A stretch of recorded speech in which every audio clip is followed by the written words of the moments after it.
الشيطان الرجيم بسم الله الرحمن الرحيم ألف لام ميم تلك آيات الكتاب الحكيم هدى ورحمة للمحسنين الذين يقيمون الصلاة ويؤتون الزكاة وهم بالآخرة هم يوقنون أولئك على هدى من ربهم وأولئك هم المفلحون ومن الناس من يشتري لهو الحديث ليضل عن سبيل الله بغير علم ويتخذها هزوا أولئك لهم عذاب مهين وإذا تتلى عليه آياتنا ولى مستكبرا كأن لم يسمعها كأن في أذنيه وقرا فبشره بعذاب أليم إن الذين آمنوا وعملوا الصالحات لهم جنات النعيم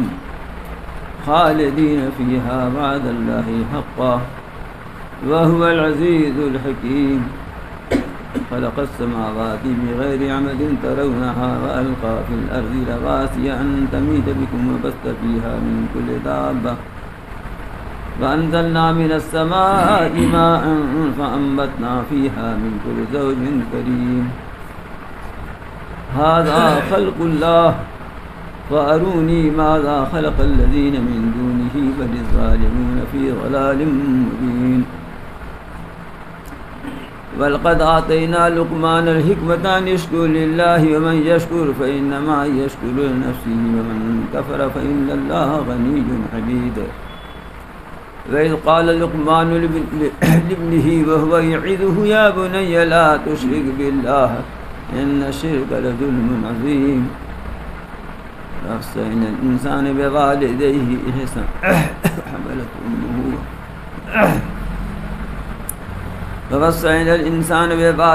حملته أمه وهنا على وهن وفصاله في عامين أن اشكر لي ولوالديك إلي المصير وإن جاهداك على أن تشرك بي ما ليس لك به علم فلا تطعهما وصاحبهما في الدنيا معروفا واتبع سبيل من أناب إلي ثم إلي مرجعكم فأنبئكم بما كنتم تعملون يا بني إنها إن تكن مثقال حبة من خردل فتكن في صخرة أو في السماوات أو في الأرض يأتي بها الله إن الله لطيف خبير يا بني أقم الصلاة وأمر بالمعروف وانه عن المنكر واصبر على ما أصابك إن ذلك من عزم الأمور ولا تصعر خدك للناس ولا تمش في الأرض مرحا إن الله لا يحب كل مختال فخور واقصد في مشيك واغضض من صوتك إن أنكر الأصوات لصوت الحمير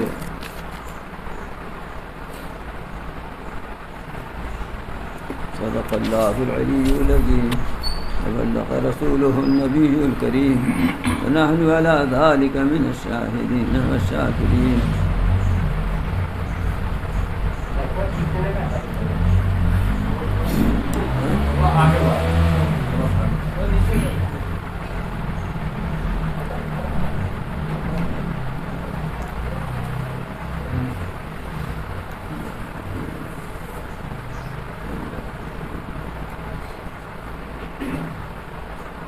یہ سورہ لقمان کی آیات ہیں شروع ہی سے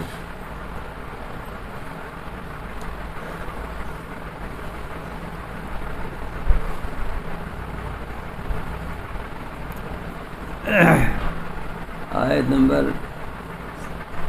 12 اور 13 میں لقمان کا لفظ آیا ہوا ہے، ان کا نام آیا ہوا ہے، اور پھر انہوں نے اپنے بیٹے کو جو وصیتیں کی تھیں ان وصیتوں کا ذکر ہے۔ اس مناسبت سے پوری سورت کا نام ہی سورہ لقمان ہے اور یہ مکی سورت ہے۔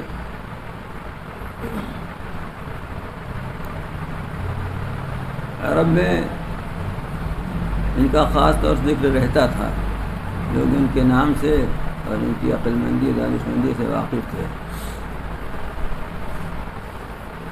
بعد مفسرین نے ایک روایت لکھی، بہت زیادہ تو نہیں دیکھا میں نے، لیکن بعد مفسرین نے یہ روایت لکھی ہے کہ انہوں نے فرمائش کی تھی ان کے بارے میں کہ بتائیے کون تھے، کیا تھے، کیسے تھے، تو اس پر یہ سورہ نازل ہوئی جس میں جو مضامین ہیں آگے آ رہے ہیں۔ لیکن حضرت لقمان اور ان کی نصیحتوں، ان کی وصیتوں کے تذکرے سے پہلے کچھ باتیں الگ سے ہیں 11 آیتوں میں،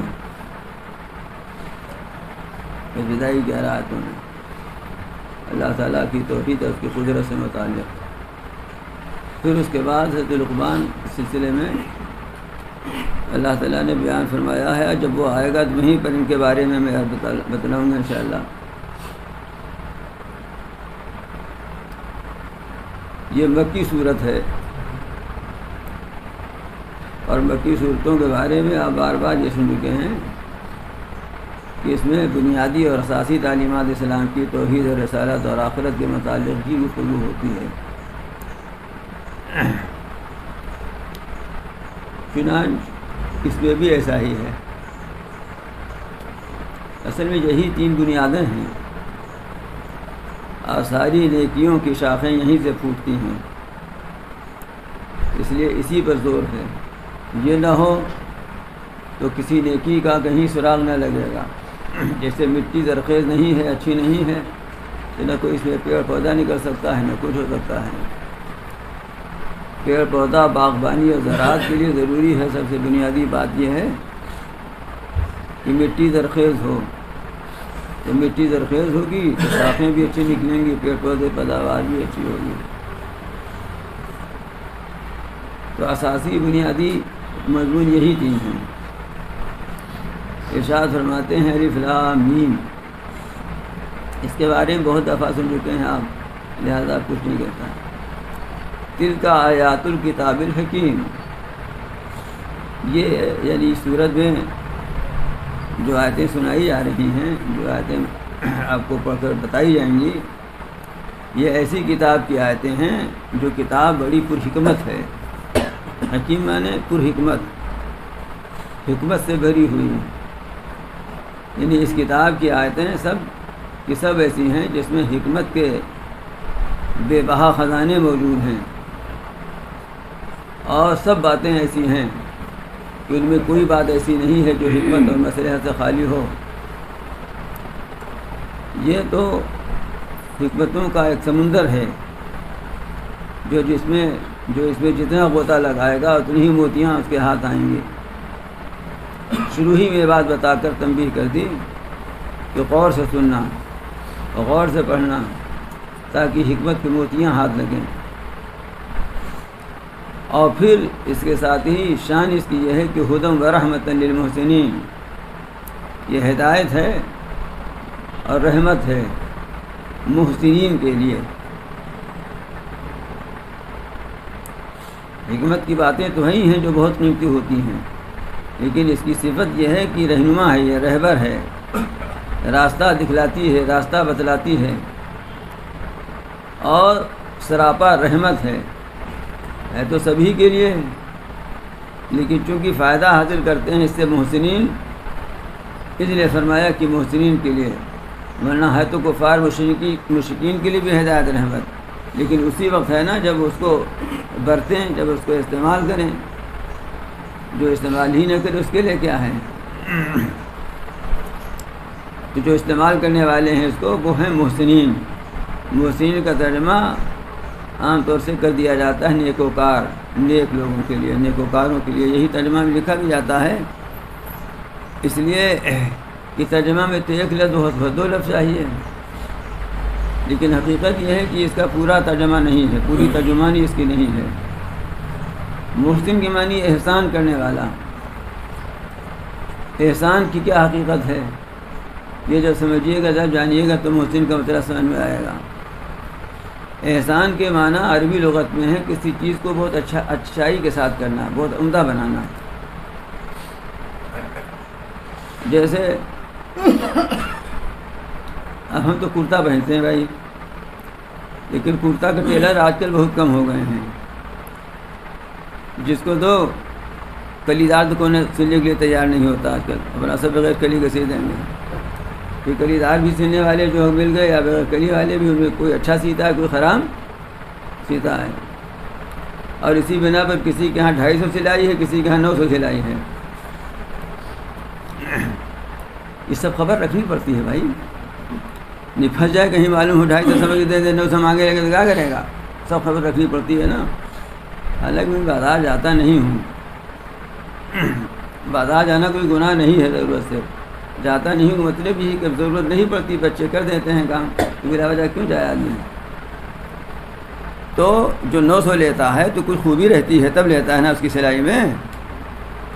ہاں، جو 900 سلائی لیتا ہے تو کوئی اس کی سلائی میں اس کی کٹنگ میں کچھ خوبی ہوگی نا، تبھی تو لوگ 250 کے بجائے 900 دیتے ہیں اس کو جا کر کے. ہو سکتا ہے کہیں 100-150 بھی سل جاتا ہو. تو وہ کرتا سلنے میں محسن ہے. آپ کوئی تقریب کرتے ہیں، فنکشن کرتے ہیں تو کھانا سب بنا لیتے ہیں سارے باورچی. کوئی سستا بناتا ہے لیکن بعض بڑے مہنگے ہوتے ہیں، ان کی تعریف میں نہیں خالی رہتی. تو خوش آمد دعوت کر کے اپنی تعریف پر کچھ زیادہ پیسہ دے کے اس کو بلاتے ہیں. کیوں؟ اس لیے کہ وہی چاول، وہی مسالہ، وہی ایندھن، سب کچھ، لیکن یہ پکائے گا تو معاملہ بگڑ جائے گا. یہ پکائے گا تو لوگ پوچھیں گے کس سے پکوایا تھا، ہے نا. یہ پکانے میں محسن ہے. عرب کہتا ہے جیسے آپ نے چائے بنائی، چائے بنا کے لائے، رکھا مہمان کے سامنے، پسند آ گئی تو کہتا احسن تشایا، بہت عمدہ چائے بنائی، بہت عمدہ چائے تو صبح بناتے ہیں، بہت عمدہ چائے بنائی، احسن تھا، اسی احسان سے احسن تھا، بہت عمدہ چائے بنائی. تو احسان کے معنی ہے کوئی بھی کام، جو بھی کام کرے وہ بہت عمدہ کرے، اس کا حق ادا کر دے اس کام کرنے کا. اسی سے محسن اس میں فاعل ہے، اسی کی جمع محسنین ہے، یعنی بہت جو بھی کام کرے بہت عمدہ کام کرنے والا. تو دین کے کاموں میں احسان کیا ہے، محسن کسے کہتے ہیں، دین کے کام میں بہت عمدگی اور خوبی کیسے آتی ہے. یہ بات جبرائیل امین نے رسول اللہ صلی اللہ علیہ وسلم سے پوچھی تھی. یہی ایک بات نہیں، بہت سی باتیں پوچھی تھیں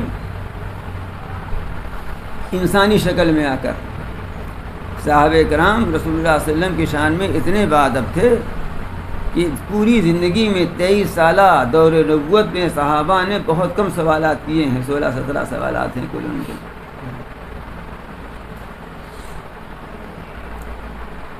تو وہ اس انتظار میں رہتے تھے کہ کوئی بدو آ جائے، کوئی باہر کا آدمی آ جائے، کچھ پوچھے تو ہم لوگ سنیں. تو آپ کے آخری زمانے میں جبریل امین آئے، لیکن انسانی شکل میں آئے. حضرت عمر فرماتے ہیں کہ ایک شخص آیا، ہم میں سے کوئی اس کو نہیں پہچانتا تھا،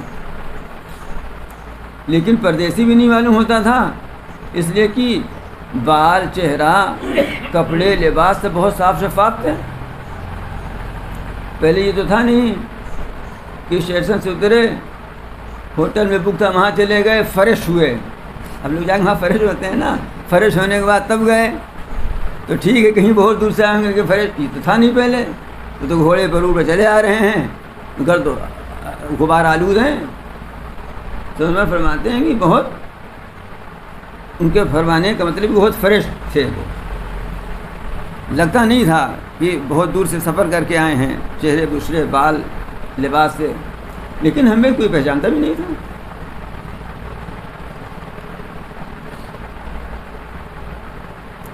اور پھر آنے کے بعد حرکت یہ کی کہ آپ کے قریب بیٹھ گیا وہ شخص، اور قریب بھی اس طرح بیٹھ گیا کہ آپ کے گھٹنے سے گھٹنا بنا ملا دیا.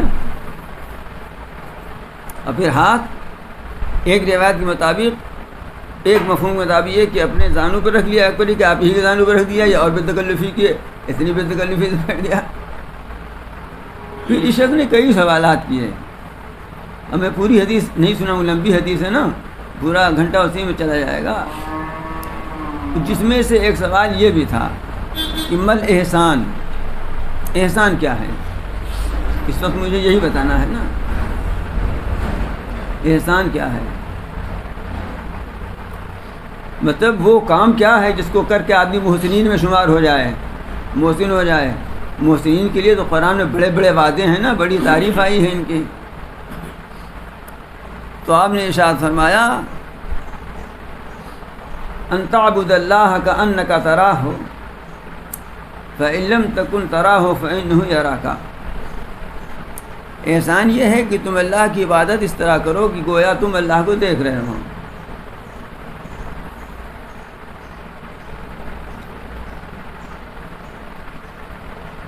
اور اگر تم اللہ کو نہیں دیکھ رہے ہو تو تمہیں دیکھ ہی رہا ہے۔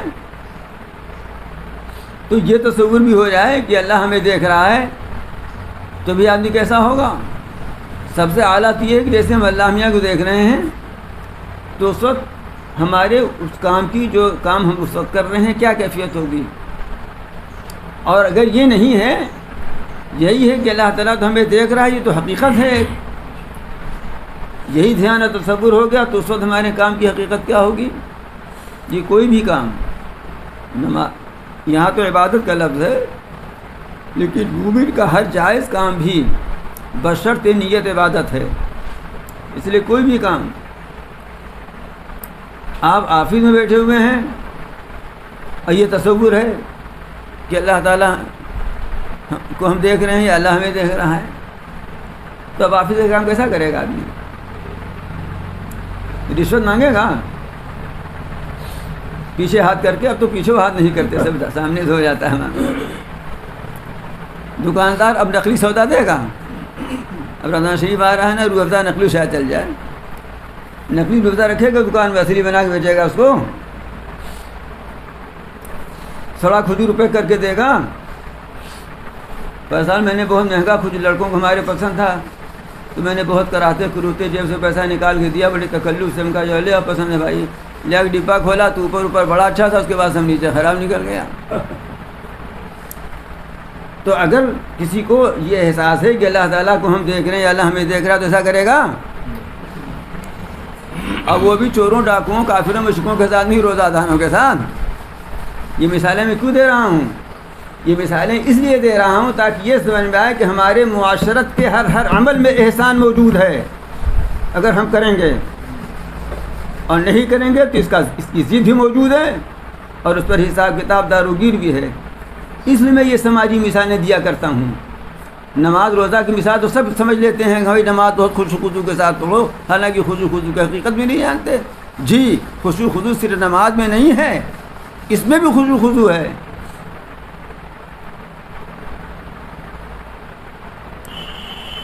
احسان، ہم اللہ تعالیٰ کو دیکھ رہے ہیں، اب ہمارا کام کیسا ہوگا؟ یا یہی دھیان ہے کہ اللہ تعالیٰ ہم کو دیکھ رہا جو کہ ایک حقیقت بھی ہے، تب ہمارا کام کیسا ہوگا؟ اسی کی ایک تعبیر یہ کہ اخلاص کے ساتھ، اس کی ایک تعبیر یہ بھی ہے کہ ہر کام اخلاص کے ساتھ کرو، یعنی اللہ کے واسطے کرو، کوئی دوسری نیت اس کے اندر شامل نہیں ہونی چاہیے۔ تب یہ احسان بھی ہے اور یہ اخلاص بھی ہے۔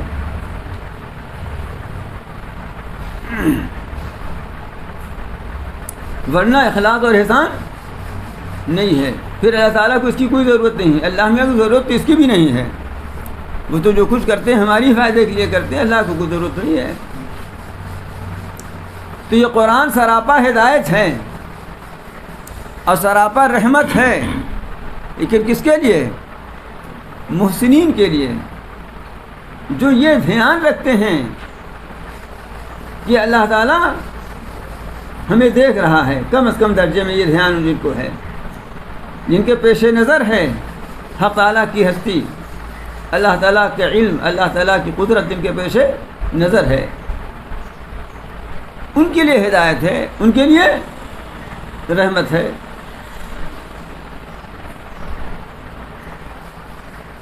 الذین یقیمون الصلاۃ ویؤتون الزکاۃ وہم بالآخرۃ ہم یوقنون۔ آگے محسنین کی 3 بنیادی صفتیں ذکر کی ہیں. یہ ساری صفتیں نہیں ہیں، 3 بنیادی صفات کا ذکر کیا ہے کہ یہ محسنین کون لوگ ہیں، ان کی بنیادی صفات کیا ہیں. ان 3 بنیادی صفات میں سے ایک کا تعلق جسم سے ہے، ایک کا تعلق مال سے ہے، اور ایک کا تعلق دل سے ہے. یعنی ہمارا دل، ہمارا بدن اور ہمارا مال، یہ تینوں جب ان کے ہو جائیں گے، کس طرح؟ اس طرح الذین یقیمون الصلاۃ، وہ نیکوکار، وہ محسنین جو نماز قائم کرتے ہیں. نماز تمام جسمانی عبادات کا ماحصل ہے اور اس کی بنیاد بھی ہے. تو یہ عبادت میں کیا کریں گے؟ آپ تلاوت کریں گے نا، اور سبحان اللہ الحمدللہ، مطلب ذکر اللہ اللہ، یہ سب ذکر کریں گے، تسبیح پڑھیں گے، تحمید کریں گے، ثنا کریں گے. یہی عبادت ہے نا. اور کیا کریں گے کہ کھاتے پیتے نہ رہیں گے بلکہ یہی کریں گے، یکسو رہیں گے، ادھر ادھر نہیں دیکھیں گے. نماز ان تمام چیزوں کی جامع ہے. نماز میں یکسوئی بھی ہے، اب ادھر ادھر دیکھ نہیں سکتے. اب دوسری کوئی بات بھی نہیں کر سکتے. اب جو کچھ بات کرنا اللہ میں عرض کرو، اب وہ بات بھی تلاوت میں ہو تو نماز میں دیکھو یکسوئی بھی ہے، تلاوت و قرآن بھی ہے، تسبیح بھی ہے، ثنا اور تحمید بھی ہے، اور جسم کے حرکات سے اللہ تعالیٰ کے سامنے اظہار عجز و بے کسی اور اظہار ذلت اور تذلل بھی ہے. جھک گئے، جھکی نہیں گئے، پھر سجدے میں گر گئے. تو نماز ہر طرح کی عبادت کو جامع ہے، سب جمع ہے اس کے اندر. عبادت کی ساری پروٹین اس کے اندر موجود ہے. لیکن جب نماز کو نماز کی طرح ہم پڑھیں نا، ورنہ ہمارے گاؤں میں ایک صاحب تھے، جلدی پڑھنے میں نماز کا مقابلہ کرتے ہیں، کون جلدی پڑھ لیتا ہے. کیا کیجیے گا، کون جلدی سلام پھیرتا ہے. اللہ تعالیٰ مغفرت فرمائے، ہم سب کو بھی اپنی اصلاح کی طرف متوجہ ہونے کی توفیق عطا فرمائے. تو محسن کی پہلی صفت اللہ تعالیٰ نے یہ بتلائی، جو لوگوں کو ظاہر ہو، دکھائی دے سب کے سامنے، تو وہ نماز قائم کرتے ہیں. اور ظاہر بات ہے نماز جو قائم کرے گا جماعت کے ساتھ نماز پڑھے گا. اقامت صلاۃ کا مطلب یہ ہے کہ نماز کو اس کے حقوق کی ادائیگی کے ساتھ پڑھے، جس میں یہ ہے کہ نماز فرض کو جماعت کے ساتھ پڑھے. جماعت کے ساتھ نماز پڑھنا قریب واجب کے ہے. بعض ائمہ مجتہدین کے نزدیک شرط ہے جماعت میں، اگر اس کے نماز ادا نہ ہوگی. لیکن ہمارے یہاں یعنی احناف کے یہاں حنفی مسلک میں جماعت قریب واجب کے ہے. عام طور سے مفتی لوگ تو سنت موقدہ کا فتویٰ دیتے ہیں، لیکن شارح ہدایہ ابن حمام نے لکھا ہے یہ قریب واجب ہے.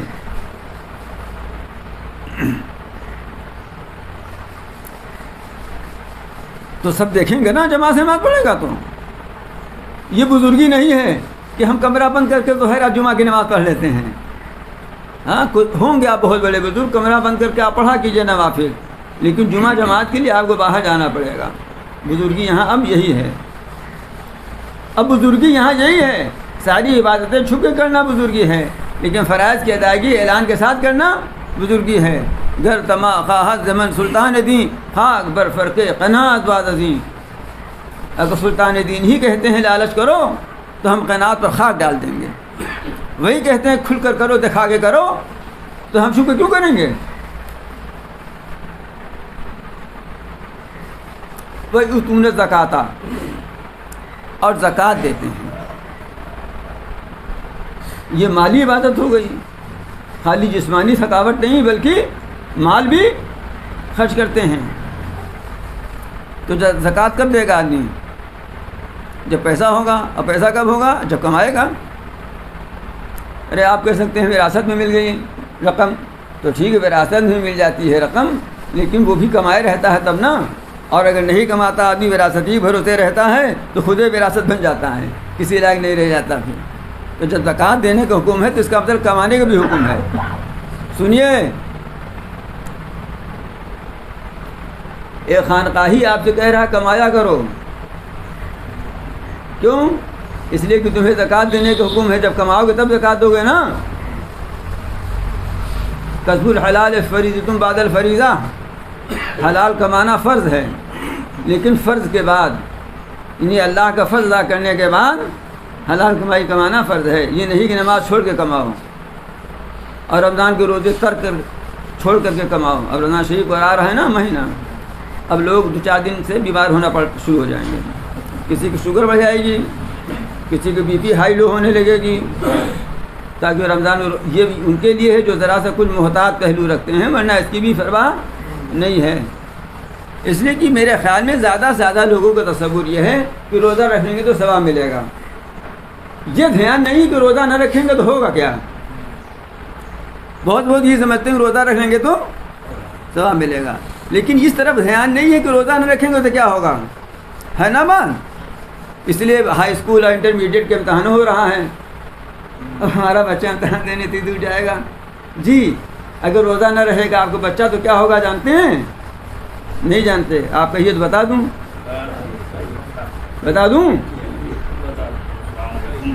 رسول اللہ صلی اللہ علیہ وسلم ارشاد فرماتے ہیں، بینما انا نائم اذ اتانی رجلان، میں سویا ہوا تھا کہ میرے پاس 2 شخص آئے، فاخذا ذرعیہ، انہوں نے میرے بازو پکڑے اور اٹھا دیا۔ خواب کی بات ہے، نبی کا خواب وحی ہے۔ حضرت ابراہیم علیہ السلام نے خواب ہی دیکھا تھا نا، خواب ہی دیکھ کر بیٹے کو ذبح کر ہی دیا تھا انہوں نے اپنے، نہ نہیں ذبح ہوئے تو کیا کریں گے، خواب ہی دیکھا تھا نا، یہ نہیں کہا کہ خواب ہے نہ کریں گے، نبی کا خواب وحی ہے۔ تو نبی کریم صلی اللہ علیہ وسلم نے خواب دیکھا جو وحی ہے کہ 2 شخص آئے، انہوں نے میرے بازو پکڑے، مجھے اٹھایا اور یہ کہا کہ یہ پہاڑ اس پر چڑھیے، اور وہ پہاڑ بہت دشوار گزار پہاڑ تھا، جبلن وارن، بہت دشوار گزار، چڑھائی کے لائق تھا نہیں۔ میں نے کہا لا اطیق، میں نہ چڑھ پاؤں گا۔ تو انہوں نے کہا سنستہلہ لک، آپ چڑھنے کا ارادہ کیجیے، ہم مدد کریں گے آپ کی، چڑھانے میں آپ کی مدد کریں گے، چلیے۔ بہرحال ہم چڑھے، اور جب بیچ پہاڑ پر پہنچے، فسمعت الاصوات، بڑا شور سنا، کتے کی رونی کی طرح، کتے کے چلانے کی طرح آوازیں آ رہی تھی، بہت شور تھا۔ میں نے پوچھا ما هذه الاصوات، یہ آواز کیسی آ رہی ہے، یہ شور کیسا ہے، ہنگامہ کیسا ہے؟ تو انہوں نے کہا کہ یہ دوزخیوں کی آواز ہے، چلا رہے ہیں، سزا مل رہی، چلا رہے ہیں۔ پھر ارشاد فرماتے مجھے اور آگے لے جایا گیا، تو وہاں میں نے دیکھا کہ کچھ لوگ ہیں جو ایڑیوں کے بل الٹے لٹا دیے گئے ہیں۔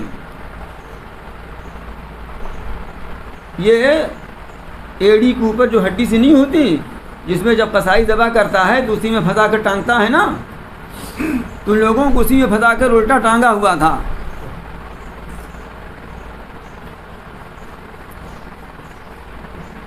اور ان کے جبڑے چرے ہوئے تھے اور ان سے خون بہ رہا تھا۔ میں نے پوچھا من ہؤلاء القوم، یہ کون لوگ ہیں؟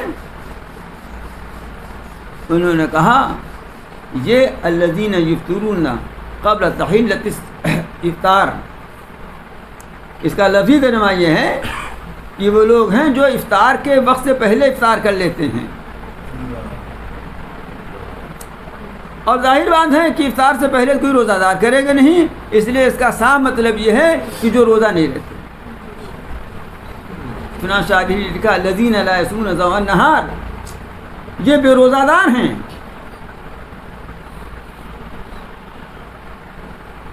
تو آپ کو یہ تو یاد ہے کہ ہمارا لڑکا امتحان دینے جا رہا ہے، لیکن یہ بھی یاد رکھیے گا کہ اگر کوئی شرعی عذر نہیں ہے جو مفتی بتائے گا کہ شرعی عذر ہے یا نہیں ہے، تو روزہ نہ رکھنے کا یہ انجام بھی ہے.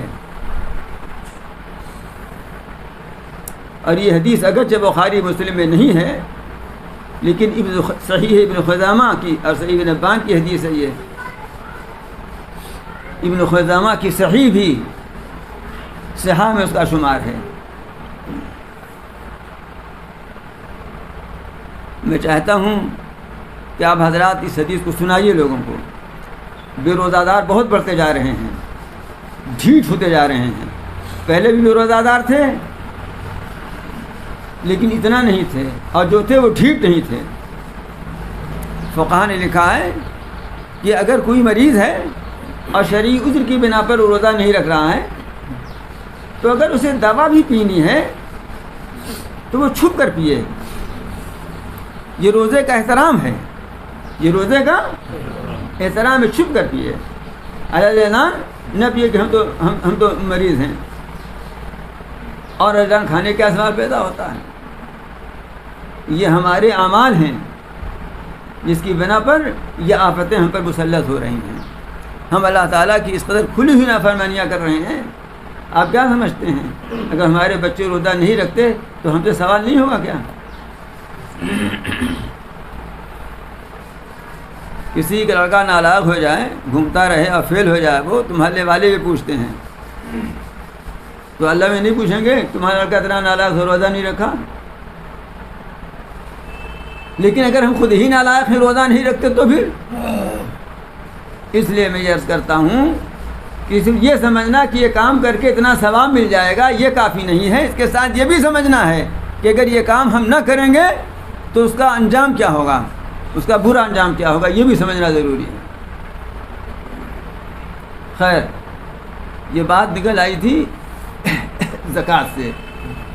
کوئی تم نے زکوٰۃ، اور وہ زکوٰۃ ادا کرتے ہیں، اور زکوٰۃ سے یہ بات اس لیے نکل آئی تھی کہ زکوٰۃ وہی دے گا جس کے پاس پیسہ ہوگا، صاحب نصاب ہوگا، اور صاحب نصاب ہونے کے لیے کمانا پڑے گا.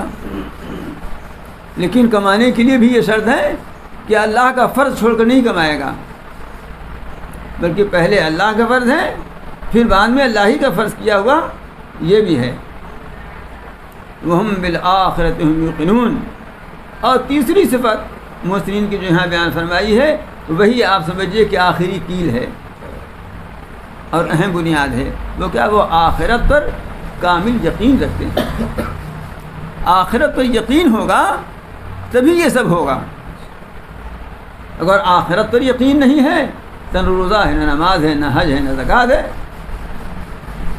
پھر کیا ہے؟ کچھ نہیں ہے. تو اصل چیز مومن کے لیے یہ ہے کہ آخرت پر اس کو یقین اس طرح کا ہو کہ اپنے ہر قول اور ہر فعل اور ہر عمل میں اللہ تعالیٰ کے سامنے جواب دہی کا احساس ہو.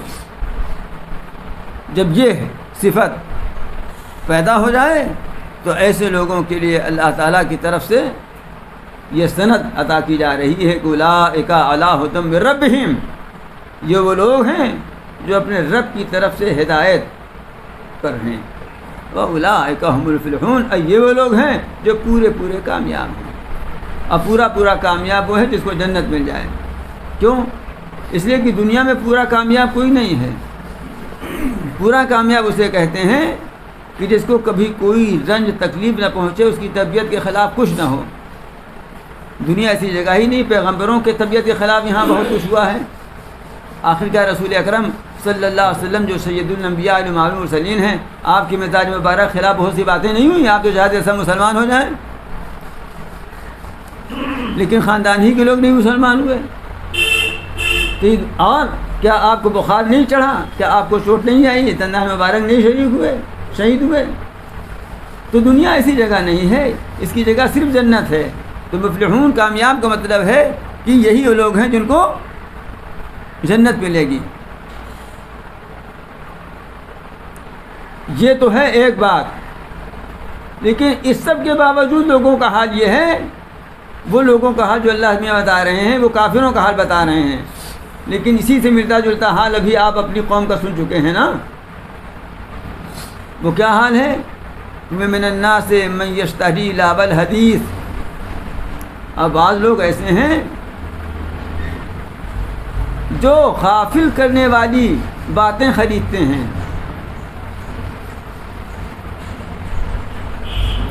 جو کھیل کود کی بات خریدتے ہیں، یہ بھی ترجمہ کر سکتے ہیں آپ۔ مراد یہ ہے جو ایسی چیز کے خریدار ہیں جو آخرت سے، اللہ سے غافل کر دینے والی ہے،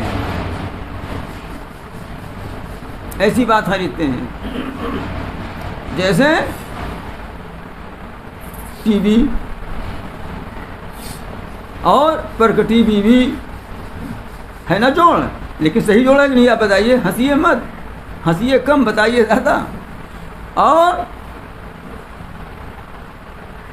آج کل آئی فون وہ بھی کچھ کام کرنے کے لیے وہ تو بالکل درست ہے، اور خرافات کرنے کے لیے تو وہ بھی اسی میں شامل ہے۔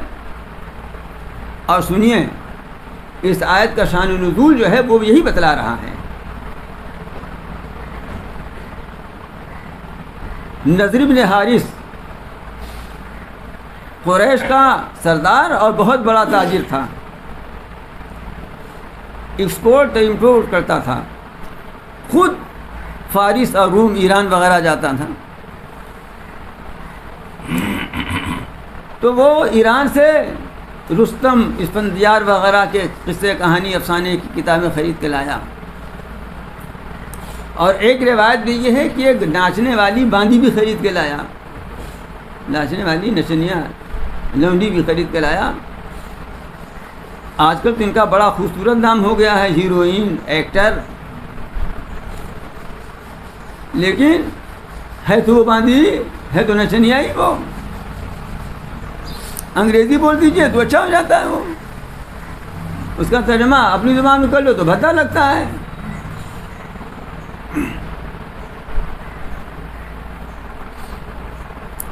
جیسے پیجامہ کریے تو اچھا نہیں لگتا، لوور کہیے تو اچھا لگتا ہے۔ میں نے ایک لڑکے سے کہا پیجامہ، تو میں نے کہا جو لوور کہتے ہو، لیور کا ترجمہ پیجامہ ہی ہے، اور لوور میں نے جو نیچے پہنا جائے، پیجامہ میں نے جو وہ جامہ، وہ کپڑا جو پیر میں پہنا جائے، دونوں مطلب ایک ہی ہوا نا۔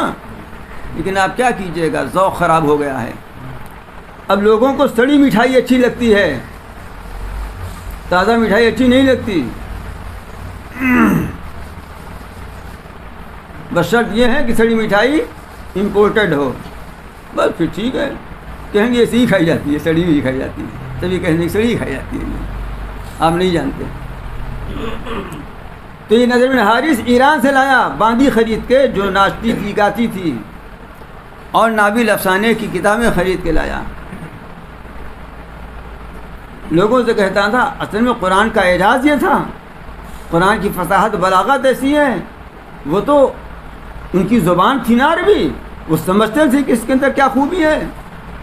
قرآن کے اعجاز کا تو عالم یہ ہے کہ آج جب کوئی اچھا قاری یہاں تلاوت کرتا ہے تو مسلمان غیر مسلم بھی وہ کان لگا کر بیٹھ جاتا ہے سننے کے لیے، سمجھتا نہیں کیا ہے لیکن سنتا ہے۔ وہ یہ قرآن کے اعجاز کی کیفیت ہے۔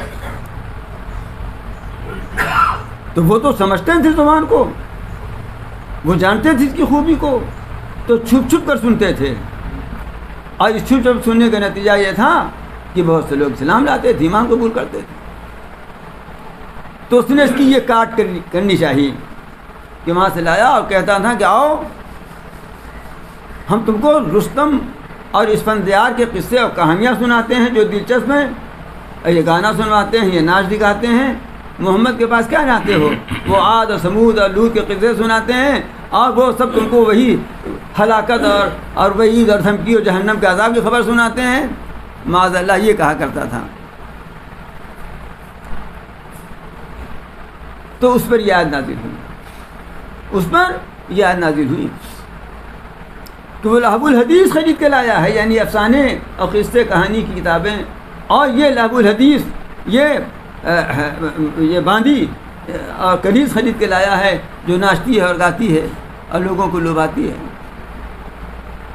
بعض روایتوں میں ہے کہ دیکھتا تھا کسی کو جا رہا تو پکڑ لیتا تھا اپنے گھر اور اس باندی کے پاس بیٹھاتا تھا, کہتا تھا باندی سے کہ اس کو کھلاؤ پلاؤ اور اس کو گانا سناؤ, ناچ کر دکھاؤ. کہاں وہاں جا رہا ہے یہ؟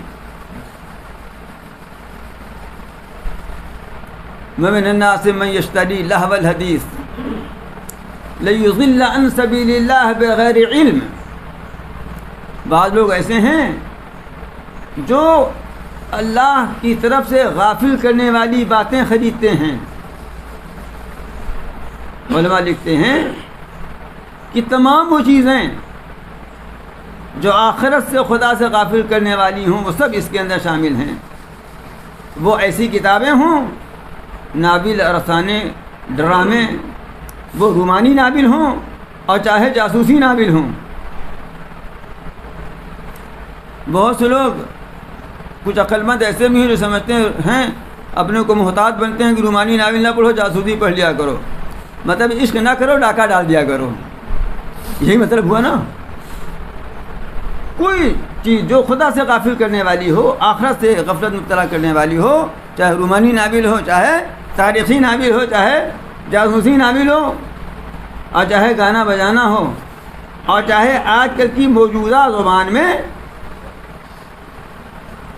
کلچرل فنکشن ہو.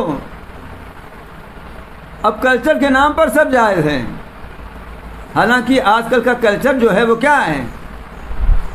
جو جتنا کم لباس پہنے اتنا ہی کلچرل ہے آج کل, ہے نا. جو جتنا کم لباس پہنے اتنا ہی کلچرل ہے. وہ جو جتنا چست لباس پہنے اتنا ہی کلچرل ہے. تعجب ہے کہ مسلمان بھی یہ کہتا ہے کہ صاحب وہاں ایک کلچرل فنکشن ہو رہا ہے. کلچرل کا ترجمہ اردو میں کیا ہے؟ ثقافتی پروگرام ہو رہا ہے. ثقافت کا ترجمہ ہے تہذیبی. جتنی غیر مہذب چیزیں ہیں, جتنی غیر مہذب ادائیں ہیں, جتنی غیر مہذب تقریبات ہیں, ان کا نام مہذب رکھ دیا گیا. خرد کا نام رکھا جنوں, اور جنوں کا خرد جو چاہے آپ کا حسن کرشمہ ساز کرے. قرآن یہی کہتا ہے کہ جو چیز خدا اور آخرت سے غافل کرنے والی ہے وہ اس کا نام تم کچھ بھی رکھ دو, وہ لہو الحدیث ہے, وہ لہو الحدیث ہے.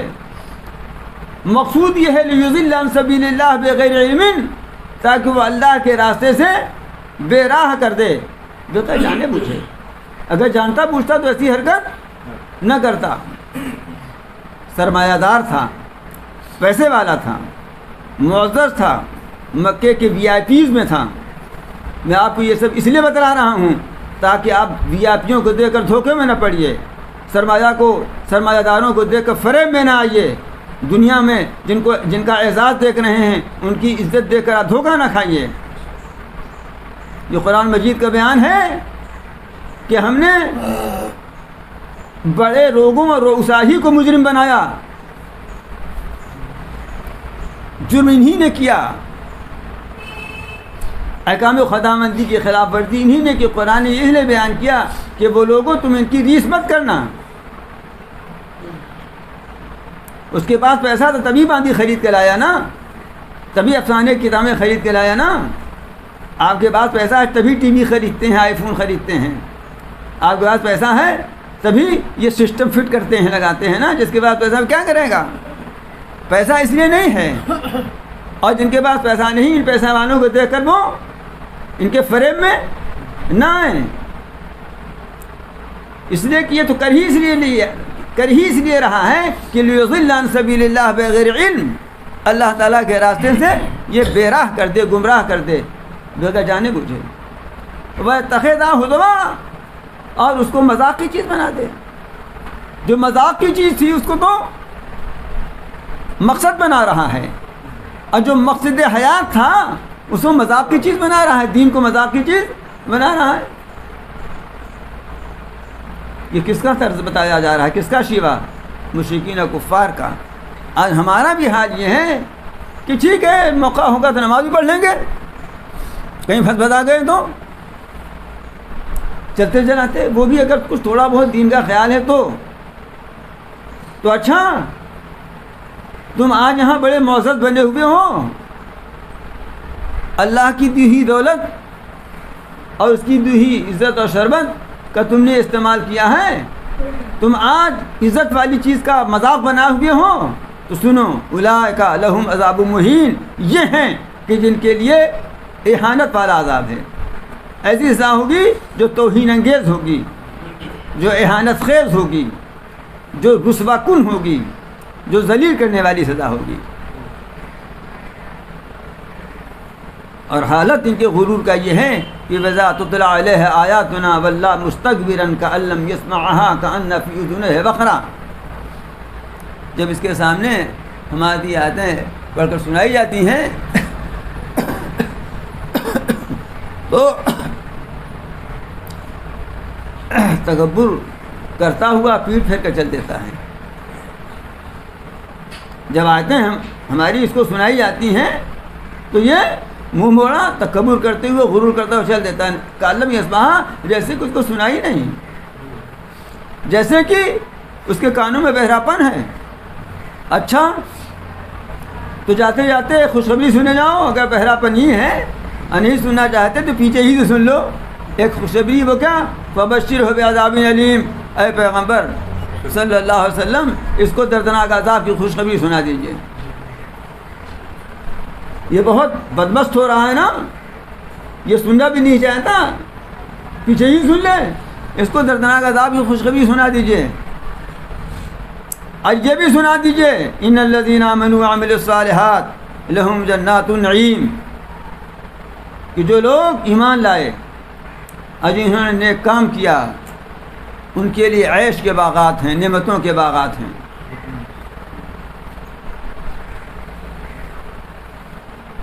خالدین فیہا، جس میں وہ ہمیشہ ہمیشہ رہیں گے۔ اللہ میں تو جو نعمت دیں گے تو ہمیشہ کے لیے دے دیں گے، وہاں لیز فیس نہیں چلے گی کہ 90 سال کی لیز ہے پھر اس کے بعد چلو رینیول کراؤ، یہ سب چکر ہے نہیں وہاں۔ خالدین فیہا، ہمیشہ ہمیشہ رہو اس میں، وعد اللہ حقا، یہ اللہ کا وعدہ جو برحق ہے۔ وعدہ یہاں اگر کوئی سچا بھی کرے، پختہ یقین کے ساتھ بھی کرے، تو ضروری نہیں کہ اس کو پورا کر سکے، ضروری نہیں کہ اس کو پورا کر سکے، نہیں پورا چاہتے تو پورا کر دیں۔ آپ گئے تھے بازار، آپ کے گھر میں کسی نے فرمائش کی تھی فلاں چیز لیتے آئیے گا، آپ چاہتے تھے بھی لینا لیکن وہ چیز ملی ہی نہیں، موقع ہی نہیں ملا لینے کا۔ اللہ تعالیٰ کا معاملہ یہ نہیں ہے۔ وعد اللہ حقا، اللہ کا وعدہ برحق ہے، وہ وعدے کے پورا کرنے پر ہر وقت ہر لمحہ قادر ہے۔ تو یہ تو ہو ہی نہیں سکتا کہ وہ جو وعدہ کرے پورا نہ کرے یا پورا نہ کر سکے، یہ بھی نہیں ہو سکتا، اس لیے اس کا وعدہ برحق۔ وَهُوَ الْعَزِيزُ الْحَكِيمُ، اب وہ زبردست ہے، جب چاہے گا ان کا منہ پکڑ لے گا، جب چاہے گا اہل ایمان کے لیے اپنا وعدہ بھی پورا کر دے گا۔ لیکن الحکیم، وہ حکمت والا بھی ہے، اس کے سارے کام حکمت مبنی ہیں، جب اس کی حکمت کا تقاضا ہوگا تب کرے گا۔ ابھی اس کی حکمت کا تقاضا یہی ہے کہ مہلت دیے جاؤ، مہلت دے رہا ہے۔ اور سنو، اس کی قدرت کا تماشا یہ ہے، یہ قدرت کا تماشا اس لیے تاکہ اس کے وعدے کے برحق ہونے کا بھی یقین ہو جائے اور تمہاری آنکھ کھل جائے کہ خلق السماوات بغیر عمد ترونہا، اس نے آسمانوں کو پیدا کیا بغیر کھمبے کے جس کو تم دیکھتے ہو۔ اس کا دو مطلب ہے، ایک مطلب یہ کہ تم دیکھ رہے ہو کہ یہ آسمان اتنا بڑا بغیر کھمبے کے ہے، تم 4x4 کی بھی کوئی چھت اگر بناؤ تو بہرحال کھمبا کچھ نہ کچھ لگانا پڑے گا نا۔ اللہ میں نے اتنی بڑی چھت بنا دی اور تم دیکھ رہے ہو بغیر کھمبے کے۔ اور دوسرا مطلب اس کا یہ ہے کہ چھت تو بنائی ہے یہ کھمبے والی، لیکن وہ کھمبا تمہیں دکھائی نہیں دے رہا ہے، یہ بھی مطلب اس کا ہے۔ یہ دونوں ہی مطلب جمہور مفسرین لکھے ہیں، امام راضی نے بھی یہ مطلب لکھا ہے اور صاحب روح المعانی نے بھی یہ مطلب لکھا ہے اور مفسرین نے لکھا ہے۔ یہ بھی مطلب ہے کہ آسمان کو بغیر کھمبے کے بنایا. تم دیکھ رہے ہو بغیر کہاں کھمبا نظر آ رہا ہے. یہ بھی مطلب کہ کھمبے کے ساتھ بنایا، لیکن وہ کھمبا ایسا کہ تمہیں نظر نہیں آ رہا ہے. چاہے یہ مانو چاہے وہ مانو، دونوں صورت میں اللہ تعالیٰ کی شان عجیب کا تماشا ہے. اگر بغیر کھمبے کے ہے تو تعجب کی چیز یہی ہے، اور اگر کھمبا ہے لیکن دکھائی نہیں دے رہا ہے تو میں تو سمجھتا ہوں اس سے زیادہ تعجب کی چیز ہے. اور یہ زمین تو ڈاواڈول ہو رہی تھی، ہلتی تھی، یہاں تم رہ نہیں سکتے تھے، سکونت پذیر نہیں ہو سکتے تھے. یہاں مکان بنانا تو دور کی بات ہے، تم راستہ نہیں چل سکتے تھے. لیکن اس نے اپنے رحمت بے قرار سے وَأَلْقَىٰ فِي الْأَرْضِ رَوَاسِيَ أَن تَمِيدَ بِكُمْ، اس نے زمین میں بھاری بھاری پہاڑ ڈال دیے، رکھ دیے کہ یہ تم کو لے کر ڈاواڈول نہ ہو. یہ تمہارے پر اس کی رحمت اور شفقت کا معاملہ ہے. وَبَثَّ فِيهَا مِن كُلِّ دَابَّةٍ، اور اس زمین میں اس نے ہر طرح کے جانور پھیلا دیے، ہر طرح کے جانور، کھانے والے بھی جن کو تم کھاتے ہو، جن سے دودھ اور گھی حاصل کرتے ہو، جن سے تم کھال اور بال حاصل کرتے ہو، جن کے کھال بال سے تم فائدہ اٹھاتے ہو، اور ایسے بھی جو تمہارے کھانے کے کام کے تو نہیں ہیں لیکن تمہاری دوسری حاجتیں پوری کرتے ہیں. آپ کیا سمجھتے ہیں کہ اس کارخانے عالم میں جو چیز ہمیں موزی نظر آتی ہے وہ بھی ہمارے ہی کام میں لگی ہوئی ہے. زہر مہلک چیز ہے لیکن وہ بھی انسان کے کام آتی ہے. سانپ کتنا مہلک جانور ہے، کتنا خطرناک جانور ہے، لیکن کبھی کبھی انسان کے کام وہ بھی آ جاتا ہے. اب اس پر تو قصے بھی یاد آ رہے ہیں، لیکن سناؤں گا تو دیر ہو جائے گی، اس لیے نہ سناؤں گا.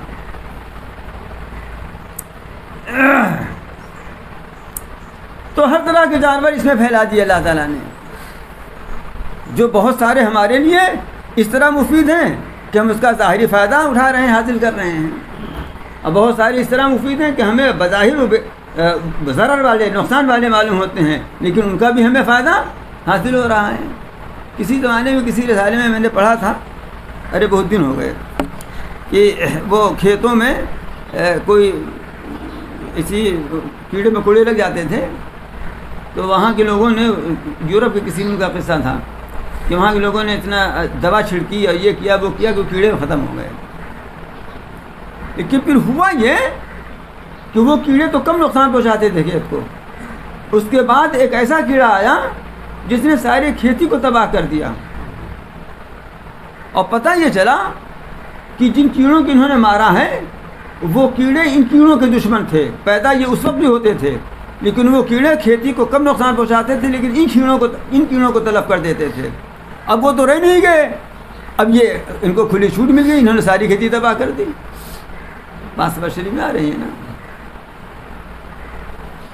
جیسے اینٹی بایوٹک دوائیں جو ڈاکٹر لوگ دے دیتے ہیں 500 گرام کی، 750 گرام mg کی اور کتنے کتنے کی، تو یہ جراثیم کش ہیں. اینٹی بایوٹک میں جراثیم کش. ملیریا کا جرثومہ ہے نا، کورونا کا جرثومہ ہے، ٹائیفائڈ کا جرثومہ ہے، یہ جراثیم کو وہ مار دیتے ہیں نا. لیکن اس کے ساتھ ہی ساتھ انسان کے اندر کچھ اور بیکٹیریاز ہیں جو انسانی جسم کے لیے ضروری ہیں، ان کو بھی مار دیتے ہیں یہ. اس لیے ڈاکٹر لوگ اینٹی بایوٹک کے ساتھ ساتھ، جو ڈاکٹر ذرا بیچارے رحم دل ہوتے ہیں مریضوں کے لیے، اس کے ساتھ کچھ اور لگا دیتے ہیں کہ بیکاسول لے لو، یہ لے لو، وہ لے لو، تاکہ ذرا وہ بھی کچھ زندہ رہیں. نہیں معلوم ہو ایسا کمزور ہو جاؤ گے کہ پھر خمیرہ مروارید، خمیرہ اور ریشم زندگی پر کھاتے پھرو گے. کیوں ڈاکٹر صاحب؟ تو معلوم ہوا نا کہ اس کارخانے عالم میں کوئی چیز فالتو نہیں ہے. تو وَأَلْقَىٰ فِي الْأَرْضِ رَوَاسِيَ وَبَثَّ فِيهَا مِن كُلِّ دَابَّةٍ، اور ہر قسم کے جانور اللہ تعالیٰ نے اس میں پھیلا دیے. وَأَنزَلْنَا مِنَ السَّمَاءِ مَاءً فَأَنبَتْنَا فِيهَا مِن كُلِّ زَوْجٍ كَرِيمٍ، اور ہم نے آسمان سے پانی برسایا اور اس میں ہم نے اگایا عمدہ عمدہ ہر قسم کی چیزیں، عمدہ عمدہ ہر قسم کی. کیا قدرت کا تماشا ہے کہ وہی پانی ہے، وہی زمین ہے، لیکن اسی پانی سے گلاب بھی کھل رہا ہے، چمیلی بھی کھل رہی ہے، بیلا بھی کھل رہا ہے، اور اسی سے ببول بھی اگ رہا ہے، اس کے کانٹے بھی نکل رہے ہیں. جی آپ بھی ذرا ایسا کر کے دکھائیے کہ اسی آٹے سے اور کچھ نہ ملائیے، صرف اسی آٹا پانی سے آپ پراٹھا بھی بنا دیجئے اور گلگلا بھی بنا دیجئے اور شیرمال بھی بنا دیا، کوئی ملائیے کہ نہیں اس میں اتنے سے کر کے دکھائیے. نہیں کر سکتا نا کوئی. یہ تو اللہ تعالیٰ پانی میں ہی ہے، ایسا نہیں کہ جہاں سے گلاب اگا تھا وہاں پانی میں اللہ نے کوڑا ڈال دیا ہو، کوڑا بھی تو اسی پانی سے اگا.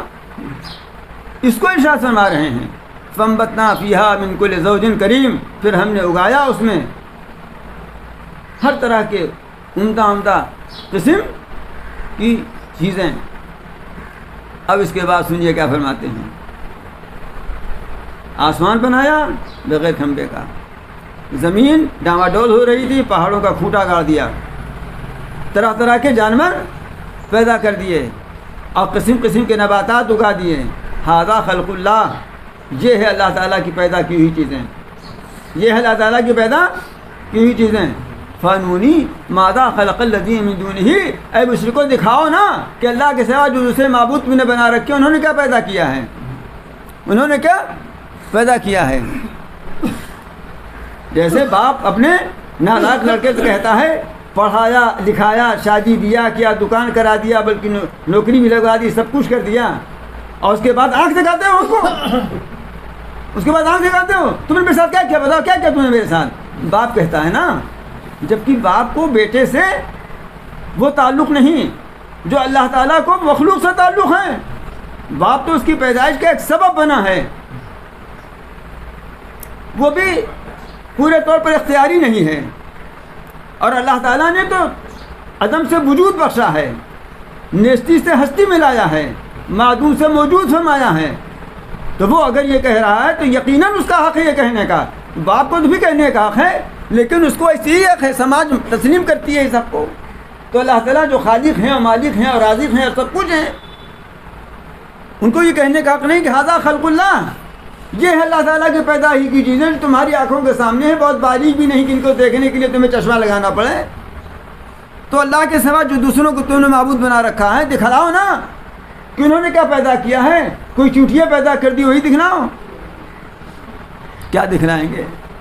فرماتے ہیں بل الظالمون فی ضلال مبین، بلکہ یہ ظالم بڑی کھلی ہوئی گمراہی میں ہے. ظالم کیوں کہا؟ ظالم کہتے ہیں ظلم کرنے والے کو، اور ظلم کہتے ہیں کس کو؟ ظلم کہتے ہیں وضع شیء فی غیر محلہ، جس کا آسان مطلب یہ ہے کہ کسی کا حق جس کا حق ہے اس کو نہ دے کر دوسرے کو دے دو. ظلم اس کو کہتے ہیں کہ جس کا حق ہے اس کا حق اس کو نہ دو دوسرے کو دے دو.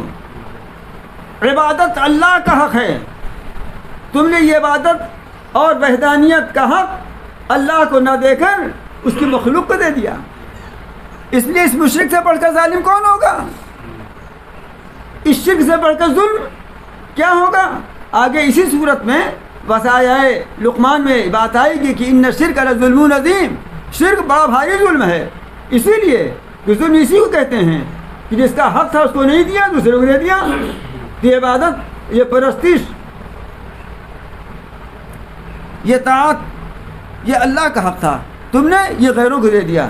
اس لیے فرماتے ہیں بل الظالمون فی ضلال مبین، بلکہ یہ ظالم بڑی کھلی ہی گمراہی میں مبتلا ہیں. اب اس کے بعد حضرت لقمان کا تذکرہ شروع ہوتا ہے، لیکن وقت پورا ہو گیا ہے. اس تذکرہ کو شروع کریں گے تو لمبا چلے گا، اس لیے آج اتنا ہی.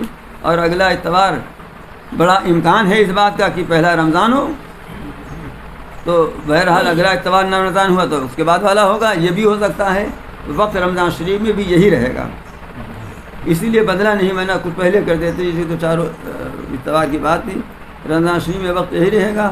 میں حتی امکان کوشش کرتا ہوں آنے کی، 2 سال سے تو آنے کے لائق ماحول نہیں تھا، اس لیے نہیں ہوا، ورنہ اس سے پہلے حاضری ہوا کرتی تھی میری. اللہ تعالیٰ نے حالات درست رکھے، ٹھیک رکھے، اور کوئی نئی بات خدا کہے نہ پیدا ہو تو انشاءاللہ حاضری ہوا کرے گی. اور رمضان شریف ہی میں قرآن نازل ہوا ہے، اس لیے میں اور رمضان شریف میں نہیں چھوڑنا چاہتا، بند کرنا چاہتا ہوں۔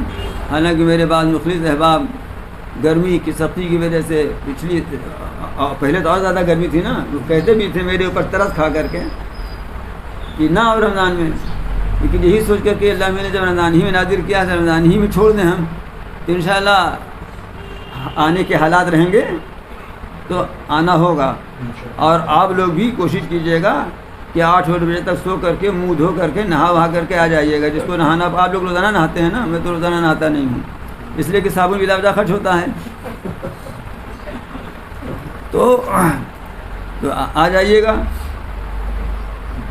تو فائدہ ہوگا، رمضان میں زیادہ فائدہ ہوگا انشاءاللہ تعالیٰ، اس لیے کہ جب جس چیز کا موقع ہوتا ہے اس وقت اس کا فائدہ بڑھ جاتا ہے۔ جیسے جاڑے میں نہاری کا زیادہ فائدہ ہے، گرمی میں کم فائدہ ہے، تو رمضان میں خوراک زیادہ فائدہ نہیں ہو جائے گا؟ یقیناً ہو جائے گا۔ اب دعا کیجیے کہ اللہ تعالیٰ ان تمام تعلیمات کی پر عمل پیرا ہونے کی ہمیں توفیق عطا فرمائے، اپنے کلام کی قدر کرنے کی اور اس کی عظمت ہمیں اپنے دل میں بیٹھانے کی اللہ تعالیٰ توفیق عطا فرمائے۔